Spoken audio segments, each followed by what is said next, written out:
అందరూ వచ్చేసారు. అందరూ ఒడి బియ్యం పోసి చక్కగా కూర్చున్నారే. నేను వచ్చేదా కాకే పని కూడా లేదనమాట. వీళ్ళ సంగతి ఇలా కాదు చెప్తా. నేనేంది ఈ అమ్మాయి పక్కన కూర్చున్నాను. ఈ అమ్మాయి అసలే తెల్లగా ఉంటుంది, నేను నల్లగా కనిపించను.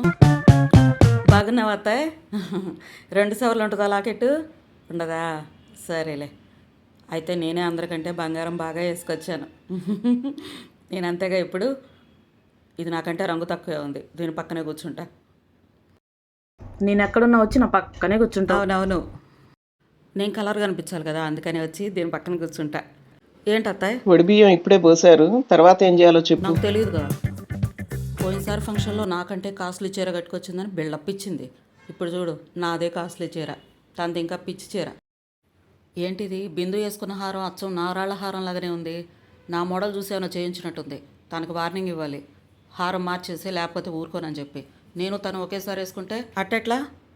నీకంటే చిన్నదాన్ని నేను.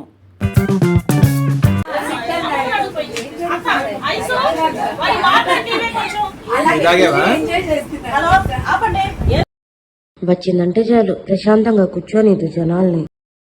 మా ఇంట్లో నేను మాట్లాడుకునే స్వాతంత్రం కూడా లేకపోయింది. మాట్లాడుకుంటుంటే ఏమొకొచ్చిన అడ్డం ఏంది?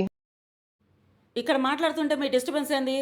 సైలెంట్ కూర్చోలేరా? ఆగు, పో తీసుకుపో లోపలికి. తర్వాత ఇవ్వమ్మా. ఊరికే డిస్టర్బెన్స్ చేస్తున్నారు, పెద్దవాళ్ళతో మాట్లాడుతున్నారని తెలీదా మీకు? ఊరికే మాట్లాడతారు. ఏందమ్మాయా వీళ్ళంతా అంతే డిస్టర్బెన్స్ చేస్తూ ఉంటారు. Thank you. అమ్మయ్య, ఇప్పటికి కానీ నా కోపం తగ్గల.